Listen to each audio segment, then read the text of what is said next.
వీళ్ళు చేసిన పనులకి ఏదైనా తేడా వస్తే ఏ పరిస్థితులు వస్తాయండి?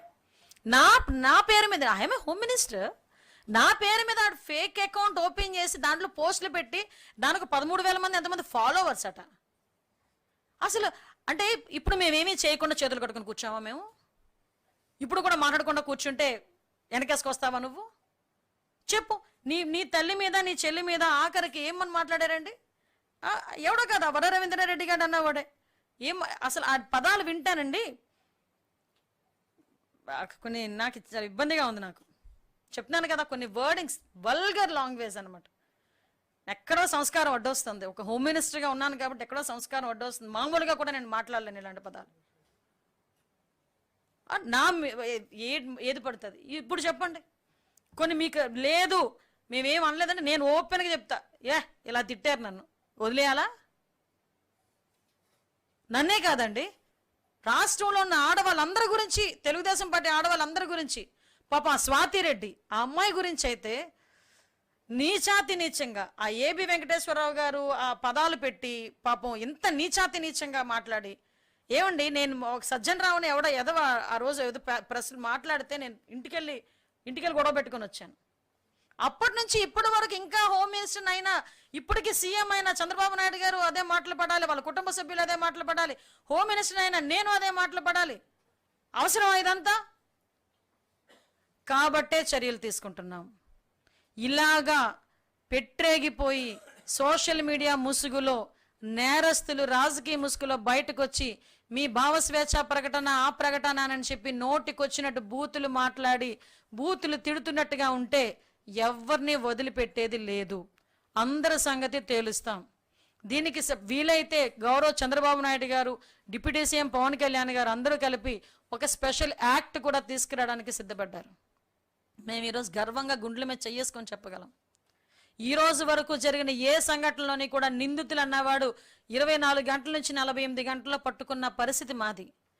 వాళ్ళకి త్వరితగతిన శిక్ష పడాలి అని గౌరవ చంద్రబాబు నాయుడు గారి ఆదేశాల మేరకు స్పెషల్ కోర్టులను ఏర్పాటు చేసి ఈరోజు వాటికి ఈ కేసులన్నింటినీ మేము ఇచ్చి వాళ్ళకి 2-3 నెలల్లోనే వాళ్ళకి కన్విక్షన్ పడేటట్టుగా చేయగలమని నమ్మకంతో పనిచేస్తున్న వ్యవస్థ మాది. ఈరోజు ఆడబిడ్డల జోలికి వస్తే ఊరుకోము, సోషల్ మీడియాలో ఎట్టి పరిస్థితులని తప్పుడుగా ప్రచారాలు చేయకూడదు అని చెప్పి ఈరోజు మేమందరం కూడా ఒక ఉక్కుపాదం మోపుతున్నాం. గంజాయిని పెంచి పోషించిన జగన్మోహన్ రెడ్డి ఎక్కడ? అదే గంజాయి అరికట్టడానికి ఈరోజు కూడా నార్కోటిక్ టాస్క్ ఫోర్స్ని ఏర్పాటు చేసుకొని దానికి ఒక సెపరేట్ వింగ్ని ఏర్పాటు చేసుకొని ఈరోజు మేము దిగబోతున్నాం. ఇలాంటివి చూస్తా ఉంటే ఇప్పటి వరకు పోలీస్ వ్యవస్థను పట్టించుకొని వాళ్ళకి ఈరోజు పోలీస్ వ్యవస్థను పట్టించుకునేటట్టుగా మేము చేస్తున్నాం. ఒకటి మాత్రం చెప్పగలం, మా గవర్నమెంట్లో, ఎన్డీఏ గవర్నమెంట్లో పోలీస్ అన్నవాడు తలెత్తుకుని తిరిగేటట్టుగా మేం చేస్తాం. నేరస్తుడు అనేవాడు భయపడి చచ్చేటట్టు కూడా చేయగలం. ఈ రెండూ జరుగుతాయి. అది కేవలం ఎన్డీఏ వల్లే సాధ్యపడుతుందని మీ అందరికీ తెలియజేసుకుంటూ మా అందరికీ సహకరించాల్సిందిగా కోరుకుంటున్నాను. ఆధారాలు లేకుండా అరెస్టు చేస్తే కోర్టులు ఊరుకుంటాయండి? చెప్పండి. కోర్టులు ఉన్నాయి కదా, వీళ్ళు కోర్టుల మీద కోర్టుల్లోని మన జడ్జిల మీద కూడా చాలా వల్గర్ లాంగ్వేజ్లో పెట్టిన సందర్భాన్ని మర్చిపోయాడా జగన్మోహన్ రెడ్డి? ఆ రోజు అతను వాళ్ళ మీద ఏదైనా ఒక యాంటీ తీర్పు ఏదైనా వచ్చిందంటే, ఆ గవర్నమెంట్కి వ్యతిరేకంగా ఒక తీర్పు వచ్చిందంటే జడ్జిల మీద కూడా అసభ్యకరమైన పదాలతోని పోస్టులు పెట్టిన సందర్భాన్ని మర్చిపోయాడా జగన్మోహన్ రెడ్డి?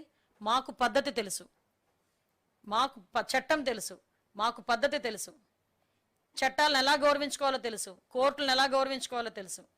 దాని ప్రకారమే చర్యలు ఉంటాయి. ఏ వారెంట్తో రంగనాయకమ్మని తీసుకెళ్లారు? ఏ వారెంట్, నేను ఒకటే అడుగుతాను, ఏ వారెంట్తో రంగనాయకమ్మని తీసుకెళ్లారు? ఏ వారెంట్తో ఆ రోజు గౌతి శిరీష గారి గురించి మాట్లాడారు? ఏ వారెంట్తో ఇంతమందిని సోషల్ మీడియా యాక్టివిస్టులు అని చెప్పి తీసుకొచ్చి అర్ధరాత్రులు అపరాత్రులు గోడలు దూకి నోటీసులు ఇచ్చారండి? ఈరోజు గుర్తొచ్చినాయా యాక్ట్లు, ఏంటది నోటీసులు? ఇప్పుడు ఈరోజు గుర్తొచ్చినాయా? ఈరోజు మేము ఏం చేసినా పద్ధతి ప్రకారమే చేస్తున్నాం. అది మర్చిపోకూడదు. పద్ధతి ప్రకారమే మేము చేస్తున్నాం. పద్ధతి ఉల్లంఘించి ఎక్కడా మేము చెయ్యం. మాకు కోర్టులు అంటే గౌరవం ఉంది, చట్టాలంటే గౌరవం ఉంది.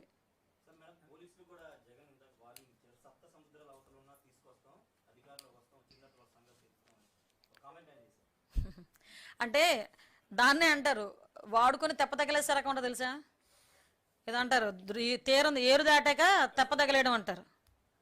మనోడేంటంటే 5 సంవత్సరాలు కొంతమంది పోలీసుల్ని ఎలా వాడుకున్నాడంటే ఇంటి దగ్గర కాపలాలకు పెట్టుకున్నాడు, మా ఇళ్ళ దగ్గర బందోబస్తులు పెట్టాడు, పడవలు కట్టించుకున్నాడు. ఎందుకు పనికిరాని ఏదో పనులన్నీ చేయించాడు వాళ్ళ చేత, పోలీసుల చేత. ఈరోజు ఆ పోలీసులు చాలామంది ఆ పర్యవేశానం కింద సస్పెండ్లో ఇంట్లో కూర్చున్నారు, 3 IPS ఆఫీసర్లు. అర్థమైందా? ఈరోజు పోలీసుల మీద అంతా మంట వచ్చేసి సప్త సముద్రాలు దాటాను. కొన్ని అదే అంటారు కదా, దీన్నే అంటారు. అందుకే పోలీసులు కూడా అర్థం చేసుకుంటున్నారు. ఇప్పుడు విషయం ఏం వాడికి భయపడాల్సిన అవసరమేం లేదు. నువ్వేం చేసుకోవాలనుకుని చేసుకో, మేము ఇప్పుడు అధికారంలో ఉన్నాం, మేము చేసే దాని గురించి భయపడిపోయి పోలీసుల మీద సప్త సముద్రాలు దాటి మేము పెట్టుకుంటాం, అలా పట్టుకుంటాం ఇలా పట్టుకుంటాం.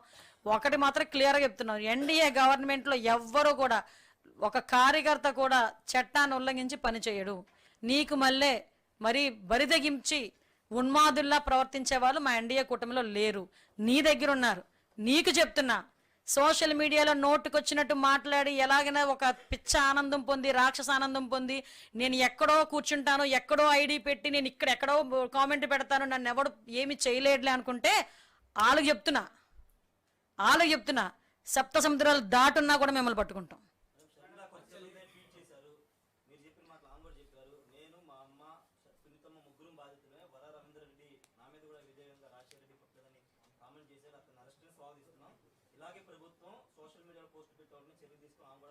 షూర్ అండి, తప్పకుండా. ఎందుకంటే నేను ఏమంటానంటే, నేను ఇందాక కూడా మళ్ళీ అన్నాను, ఇప్పుడు కూడా చెప్తున్నా, నిజంగానండి ఎవరైనా తల్లిని చెల్లి గురించి ఎవడైనా మాట్లాడితే అనకూడదు, కానీ కాళ్ళు చేలు పని చేయనోడు కూడా పౌరుషం వచ్చింది.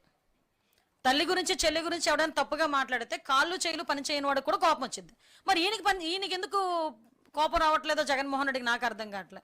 పోనీ ఎవడో బయటోడు అంటున్నాడంటే పోనీ ఓకే, అరే నువ్వు వెనకాతలు నీ భార్యకి పియ్య కింద ఉండేవాడంట అతగాడు, వాడు నోటుకు వచ్చినట్టు సోషల్ మీడియాలో పెడుతున్నాడు, ఎక్కడో 4 గోట్ల మంచి వాగేసి వెళ్ళిపోవట్లే, పబ్లిక్ డొమైన్లోకి వచ్చి పబ్లిక్ అంతా చూస్తున్న విధంగా సోషల్ మీడియాలో పెడుతున్నాడు.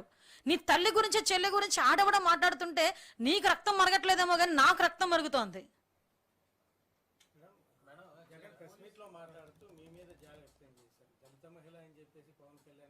నా గురించి జాలెందుకు కానీ పాపం డాక్టర్ సుధాకర్ని చంపేశాడు కదా, చచ్చిపోయేటట్టు చేశారు కదా వాళ్ళ కుటుంబం మీద. ఓం ప్రతాప్ పాపం చనిపోయాడు, ఆ కుటుంబం మీద. ఇలాంటి చాలా మంది దళితులు శిరోముండనం జరిగిన పాపం ఆ కుర్రోడు వరప్రసాద్, ఆ కుర్రోడు మీద, ఇలాంటి వాళ్ళ మీద జాలి పడమనండి. జాలి మీరు అంటున్నారు, అసలు ఆ పదానికి అర్థం తెలుసా ఆ మనిషికి? చెప్పండి ఒకసారి అడగండి. జాలి అన్న పదానికి అర్థం తెలిసేమో. జాలి అన్న పదానికి, దయ అన్న పదానికి అర్థం తెలియని జగన్మోహన్ రెడ్డి కాబట్టే తల్లిని చెల్లిని అన్ని ఘోరంగా మాట్లాడుతున్నా కూడా పౌరుషం రావట్లే. వదిలేండి, లీవ్ ఇట్. చాలు. కళ్యాణ్ గారు బహిరంగంగా మాట్లాడిన తర్వాత మాత్రమే సోషల్ మీడియాలో పోస్టులు పెట్టిన వాళ్ళని భారీగా అరెస్ట్ చేశారు. కానీ అంతకు ముందు ఎందుకు ప్రభుత్వం అంత యాక్టివ్గా పనిచేయలేదు? ఓకే, మంచి క్వశ్చన్ అడిగారు. ఏమండి, డిప్యూటీ సీఎం గారు మాట్లాడిన తర్వాత మీరు మేము చర్యలు తీసుకున్నామని మీరు మాట్లాడుతున్నారు కదా. ఎంత గ్రౌండ్ లెవెల్ వర్క్ చేయకపోతే, ఎంత మేము ఇన్ఫర్మేషన్ తెప్పించుకోకపోతే ఇమీడియట్గా పలానా దగ్గర పలానా సోషల్ మీడియా వాళ్ళు ఇలా మాట్లాడే వాళ్ళు ఉన్నారు, ఇలా ఉన్నారని చెప్పేసి మాకు ఇన్ఫర్మేషన్ వచ్చి ఉంటుంది. ఒకసారి ఆలోచించండి. ఈ గ్రౌండ్ వర్క్ మేము ఇంచుమించుగా చాలా రోజుల బట్టి మేము గ్రౌండ్ వర్క్ చేస్తాం. ఎందుకంటే ఇన్ని అకౌంట్లు, ఇన్ని కామెంట్స్ మేము బేస్ చేసుకొని ఒక్కసారిగా వాళ్ళందరినీ కూడా కట్టడి చేయడానికి ప్రయత్నం చేస్తున్నామంటే ఇది 1 రోజు 2 రోజుల్లోనే జరిగిన ఇది కాదు. ఇది సుమారుగా ఒక 1 నెల రోజులు, 15 రోజులు ముందు నుంచి సాగుతుంది. కాకపోతే మీలాంటి వాళ్ళు కూడా అనుకోండి, మా ఎన్డీఏ గవర్నమెంటే కదా, మేమే కదా, మీకేంటి ప్రాబ్లం? Thank you.